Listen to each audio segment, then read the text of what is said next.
ভাবুন তো যদি আগামী আইপিএলের আগে হার্দিক পান্ডিয়া সত্যি কেকেআরের জার্সি পরে মাঠে নামেন, শুধু তাই নয়, যদি তিনি সরাসরি কেকেআরের অধিনায়ক হয়ে যান, তাহলে মুম্বাই ইন্ডিয়ান্স এর বদলে কাকে চাইবে? এই প্রশ্নটি এখন পুরো ক্রিকেট দুনিয়ায় আগুন লাগিয়ে দিয়েছে। এই প্রশ্নের উত্তর আজকে আপনাদেরকে জানাবো বন্ধুরা, কিন্তু তার আগে আপনারা যদি সত্যিকারের কলকাতা নাইট রাইডার্সকে মন থেকে ভালোবেসে থাকেন এবং কেকেআর ফ্যান হন, তাহলে ভিডিওটা এখনই লাইক করে দিন আর কমেন্টে গিয়ে লিখতে ভুলবেন না আমি কেকেআর। আর কেকেআরের সমস্ত বড়সড় আপডেট সবার আগে পেতে ডেসক্রিপশন বক্সে থাকা লিঙ্কে ক্লিক করে আমাদের টেলিগ্রাম এবং হোয়াটসঅ্যাপ চ্যানেলে জয়েন হয়ে যান। এখন দেখি আসল খবরটা কি। গত কয়েকদিন ধরে সোশ্যাল মিডিয়া থেকে শুরু করে ক্রিকেট মহল সব জায়গায় একটাই আলোচনা চলছে, হার্দিক পান্ডিয়া কি সত্যি মুম্বাই ইন্ডিয়ান্স থেকে কেকেআরে যাচ্ছেন? খবরটা এখন আনুষ্ঠানিক নয়, কিন্তু গুঞ্জন এতটাই জোরালো যে সবাই এখন এই সম্ভাবনাটা নিয়ে আলোচনা করছে। সব থেকে বড় ব্যাপারটা হলো এখানেই শোনা যাচ্ছে কেকেআর শুধু হার্দিককে দলে নিতেই চাইছে না, তাকে বড় অঙ্কের পারিশ্রমিক দেওয়ার পাশাপাশি দলের নেতৃত্বেও দিতে প্রস্তুত। অর্থাৎ শুধু একজন ক্রিকেটার হিসাবে নয়, ভবিষ্যৎ ক্যাপ্টেন হিসাবেও হার্দিককে ভাবছে আমাদের কেকেআর দল।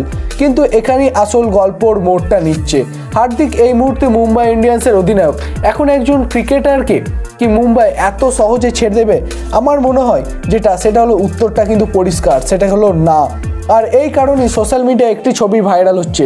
ছবিতে দেখাচ্ছে হার্দিক পান্ডিয়া কেকেআরের জার্সি গায়ে আছেন, নিচে বড় করে লেখা, যদি এই ট্রেডটি সত্যি হয় তাহলে মুম্বাই ইন্ডিয়ান্সের এর বদলে কাকে চাইবে। আর ঠিক সেই ছবির নিচে কেকেআরের কয়েকজন তারকা ক্রিকেটারকে মুম্বাই ইন্ডিয়ান্সের জার্সিতে দেখানো হচ্ছে। এখান থেকে শুরু হয়েছে আসল আলোচনা, কারণ হার্দিকের মতো একজন অলরাউন্ডারকে শুধু টাকার বিনিময়ে ছেড়ে দেওয়া খুবই কঠিন। মুম্বাই ইন্ডিয়ান্স এমন একটি দল যাদের কাছে টাকার কোনো অভাব নেই, তাই শুধু 30 কিংবা 35 কোটি টাকা পেলেই তারা রাজি হয়ে যাবে এমন ভাবার কোনো কারণ নেই। যদি কখনো এই ট্রেডটি হয় তাহলে সেটি সম্ভবত প্লেয়ারের বদলে হবে।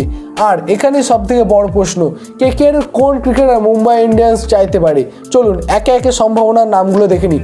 প্রথমে আসি ক্যামেরন গ্রিনের কথায়। অনেকেই ভাবছেন মুম্বাই ইন্ডিয়ান্স হয়তো এবার ক্যামেরন গ্রিনকে ফিরিয়ে নিতে পারে, কারণ তিনি আগেও মুম্বাই ইন্ডিয়ান্সের হয়ে খেলেছেন। কিন্তু এখানে একটা বড় সমস্যা, বিভিন্ন রিপোর্ট দাবি করছে ক্যামেরন গ্রিন এখন চোটের সঙ্গে লড়ছেন। এখনও আলোচনা চলছে যে তিনি আগামী আইপিএলে পুরো মরশুম মিস করতে পারেন। যদি সত্যিই এমন হয় তাহলে মুম্বাই এমন একজন ফিট অধিনায়ককে ছেড়ে দেবে এবং এমন একজন ক্রিকেটারকে নেবে যিনি হয়তো পুরো টুর্নামেন্ট খেলবেনই না। আর এই কারণেই অনেকের মতে গ্রিনের সম্ভাবনা কিন্তু খুবই কম। এরপর আসি সুনীল নারায়ণের কথায়। নারায়ণ শুধু আমাদের বিদেশি ক্রিকেটার নন, তিনি কেকেআরের ইতিহাসে অন্যতম বড় নাম। বছরের পর বছর এই দলের হয়ে ম্যাচ জিতিয়েছেন তিনি। বল হাতে যেমন ভয়ঙ্কর, তেমনি ব্যাট হাতেও ম্যাচ ঘুরিয়ে দিতে পারেন তিনি। মুম্বাই যদি এমন একজন ক্রিকেটারকে পায় তাহলে তাদের দল অনেকটা শক্তিশালী হয়ে উঠবে। কিন্তু প্রশ্ন হলো, কেকেআর কি নিজের সবচেয়ে বিশ্বস্ত ক্রিকেটারকে ছেড়ে দেবে? বাস্তবে এটা কিন্তু খুব কঠিন বলেই মনে হয়। এরপর আসা যাক তরুণ ব্যাটার আঙ্গক্রিস রঘুবংশীর দিকে। ছোট বয়সেই তিনি নিজের প্রতিভার প্রমাণ দিয়েছেন, নির্ভয়ে ব্যাট করা, বড় মঞ্চে চাপ সামলাতে পারছেন। মুম্বাই বরাবরই তরুণ ক্রিকেটারদের গড়ে তোলার জন্য বিখ্যাত, তাই ভবিষ্যতের জন্য কথা ভাবলে আঙ্গক্রিস রঘুবংশীকে তারা চাইতে পারে। শুধু আঙ্গক্রিস রঘুবংশীকে দিয়ে হার্দিকের মতো বড় ট্রেড হওয়ার সম্ভাবনা খুবই কম। হয়তো বড় কোনো প্যাকেজের অংশও হতে পারেন তিনি। কিন্তু এখানেই শেষ নয়।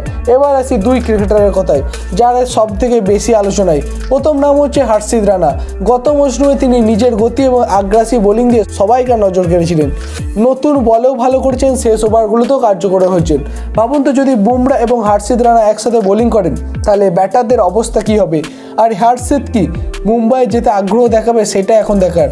আর শেষ নামটা সম্ভবত সব থেকে গুরুত্বপূর্ণ, তিনি হলেন রিঙ্কু সিং। আজকের দিনে বিশ্বের অন্যতম সেরা ফিনিশার হিসেবে রিঙ্কুর নাম দেওয়া হয়। শেষের ওভারে ম্যাচ শেষ করার ক্ষমতা খুব কম ক্রিকেটারেরই আছে।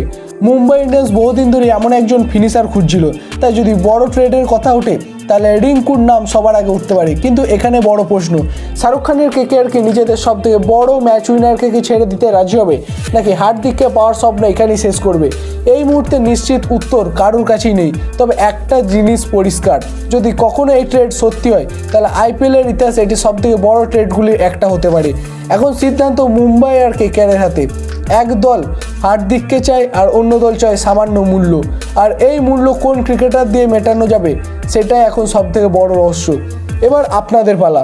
আপনাদের মতে হার্দিক পান্ডিয়া যদি ট্রেড হয় তাহলে মুম্বাই ইন্ডিয়ান্স কেকেআরের কাছ থেকে কাকে দাবি করা উচিত? রিঙ্কু সিং, হর্ষিত রানা, সুনীল নারায়ণ নাকি আঙ্গক্রিস রঘুবংশীকে? আপনাদের যুক্তিসম্মত মতবাদ অবশ্যই কমেন্ট বক্সে লিখে জানান। ভিডিওটি ভালো লাগলে বন্ধুরা অবশ্যই লাইক করুন এবং চ্যানেলে নতুন হয়ে থাকলে চ্যানেলটি সাবস্ক্রাইব করে পাশে থাকা বেল আইকনটি প্রেস করতে ভুলবেন না। আর এরকম কেকেআর রিলেটেড সমস্ত আপডেট সবার আগে পেতে ডেসক্রিপশন বক্সে থাকা লিঙ্কে ক্লিক করে আমাদের টেলিগ্রাম এবং হোয়াটসঅ্যাপ চ্যানেল এখনই জয়েন হয়ে যান। তো বন্ধুরা আজকের জন্য এই পর্যন্তই। ভালো থাকুন, সুস্থ থাকুন এবং কেকেআরকে ভালোবাসুন। জয় হিন্দ, জয় কেকেআর।